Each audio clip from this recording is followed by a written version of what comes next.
السلام علیکم ورحمۃ اللہ وبرکاتہ۔ بسم اللہ الرحمن الرحیم وبنستعین اما بعد۔ سامعین کرام، آج کے درس میں ماہ صفر کی حقیقت کیا ہے؟ ماہ صفر اسلامی سال کا دوسرا مہینہ ہے جو محرم کے بعد آتا ہے۔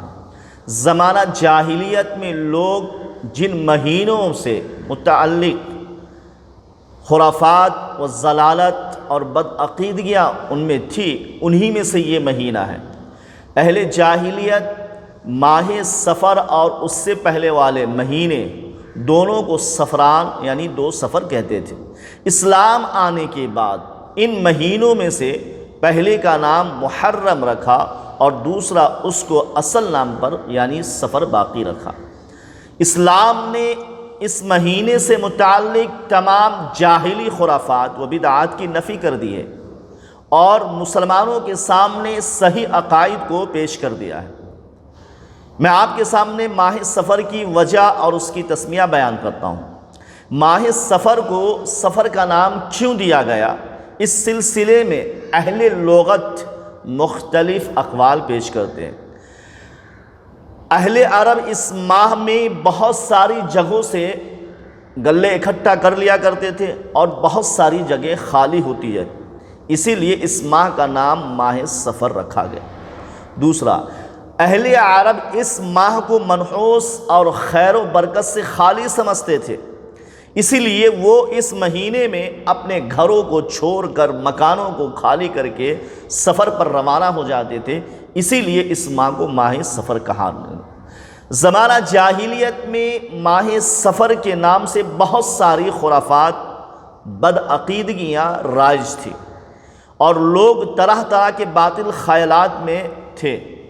صفر کے نام سے دور جاہلیت میں جو تصورات تھے ہم انہیں دو حصوں میں تقسیم کرتے ہیں۔ زمانہ جاہلیت میں صفر کے نام سے درجہ ذیل بیماریاں موجود تھی، یعنی ان کے تصور تھا زمانہ جاہلیت میں صفر کے مہینوں کے اندر ان کا یہ تصور تھا کہ یہ مختلف قسم کی بیماریاں آتی۔ نمبر 1، صفر پیٹ کی ایسی بیماری کو کہا جاتا ہے جس کی بابت زمانہ جاہلیت کا یہ تصور تھا کہ یہ بیماری پیٹ میں کیڑے پڑنے کے سبب لگتی ہے یا اور یہ انسانوں اور جانوروں کو کسی کو بھی لاحق ہو سکتی ہے۔ یہ بیماری متعدی ہے، حتیٰ کہ خارش کی بیماری کے بالمقابل یہ زیادہ تیزی کے ساتھ پھیلتی۔ یہ زمانہ جاہلیت کے لوگوں کا عقیدہ تھا۔ دوسرا، صفر ایک شکمی سانپ کو کہا جاتا ہے جس کے بارے میں یہ تصور تھا کہ یہ سانپ جس کے پیٹ میں پیدا ہو جاتا اسے ہلاک کر دیتا تھا۔ دوسری قسم یہ تھی کہ جاہلیت کے لوگ ماہ صفر کو کسی سال حلال رکھتے تھے اور کسی سال حرام حرمت کا مہینہ قرار دیتے، حرام کر لیتے تھے، ٹھہرا لیتے، اس کے بدلے میں محرم کو حلال کر لیتے تھے۔ اسی کا نام نسی ہے۔ اللہ تعالیٰ نے قرآن کریم میں فرمایا ہے انما النسیء زیادۃ فی الکفر، یعنی مہینوں کو رد بدل اور آگے پیچھے کرنا یہ کفر ہے۔ حالانکہ اسلام کے اندر 12 مہینے ہیں جس میں 4 مہینے حرمت والے ہیں، ذوالقعدہ، ذوالحجہ، محرم اور چوتھا رجب جو شعبان کے پہلے آتا ہے۔ تو پتہ یہ چلا کہ ان مہینوں میں زمانہ جاہلیت کے اندر لوگ حرمت والے مہینوں کا احترام کرتے تھے اور اگر لوٹ مار گھسیٹ چوری ڈکیتی کرنا ہوتا تھا تو اس کی جگہ کسی اور مہینے کو حرمت والا ٹھہرا لیتے اور پھر اس کے اندر لوٹ مار گھسوٹ کر لیتے تھے۔ تو یہ رد و بدل کرنا ان کا ایک چیز تھا، یہ عام تھا، اسی لیے اللہ تبارک و تعالیٰ نے اسے کفر سے تعبیر کیا۔ صفر اور اسلام، دور جاہلیت کے بعد جب اسلام آیا تو اسلام نے جاہلی کاموں کو روک دیا، ان کے خود ساختہ عقائد اور جملہ اوہام اور خرافات کو باطل قرار دے دیا۔ سفر کے متعلق جتنی بھی چیزیں ان کے درمیان میں رائج تھی سب چیز پرزور تردید کر دی گئی کہ سفر کی حقیقت کو واضح کرتے ہوئے انسان کے سامنے صحیح عقیدے کو پیش کر دیا۔ آئیے چند احادیث ملاحظہ فرمائیں۔ صحیح بخاری کے اندر اللہ کے نبی صلی اللہ علیہ وسلم فرماتے جس کے راوی حضرت ابو ہریرہ رضی اللہ عنہ، اللہ کے نبی صلی اللہ علیہ وسلم نے فرمایا کہ چھوت چھات کی بیماری، سفر اور الو کی نحوست کی کوئی حقیقت نہیں ہے۔